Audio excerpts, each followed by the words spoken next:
pour tous les gens qui, comme moi, travaillent, se lèvent tôt ou travaillent très dur dans la journée et à qui, à un moment donné, on va leur dire: oh, mais tu as l'air fatigué, tu es cerné. Bah oui, effectivement, on est cerné, on travaille beaucoup, hein, la vie est usante. Donc voici le texte, le poème de Robert Lamoureux, un texte qui date des années 50 et qui s'appelle Éloge de la fatigue. Vous me dites, monsieur, que j'ai mauvaise mine, qu'avec cette vie que je mène, je me ruine, que l'on ne gagne rien à trop se prodiguer. Vous me dites enfin que je suis fatigué. Oui, je suis fatigué, monsieur, et je m'en flatte. J'ai tout de fatigué, le cœur, la voix, la rate.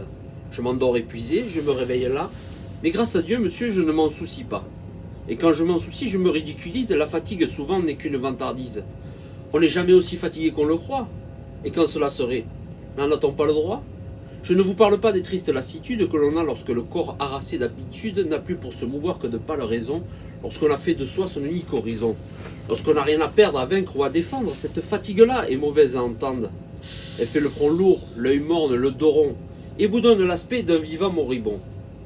Mais se sentir plié sous le poids formidable des vies dont un jour on s'est fait responsable, savoir qu'on a des joies ou des pleurs dans ses mains, savoir qu'on est l'outil, qu'on est le lendemain, savoir qu'on est le chef, savoir qu'on est la source, aider une existence à continuer sa course. Et pour cela, se battre sans user le cœur, cette fatigue-là, monsieur, c'est du bonheur.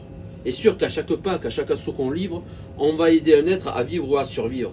Et sûr qu'on est le port et la route et le guet, où prendrait-on le droit d'être trop fatigué?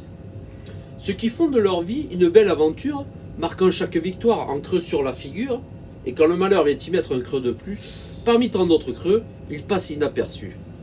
La fatigue, monsieur, c'est le prix toujours juste, c'est le prix d'une journée d'effort et de lutte, c'est le prix d'un labeur, d'un mur, d'un exploit. Non pas le prix qu'on paie, mais celui qu'on le reçoit. C'est le prix d'un travail, d'une journée bien remplie, c'est la preuve, monsieur, que l'on vit avec la vie. Lorsque je rentre la nuit et que ma maison dort, j'écoute mes sommeils et là je me sens fort. Je me sens tout gonflé de mon humble souffrance et ma fatigue alors devient une récompense. Et vous me conseillez d'aller me reposer? Mais si j'acceptais là ce que vous me proposez, si je m'abandonnais à votre douce intrigue, mais je mourrais, monsieur, tristement, de fatigue. Allez!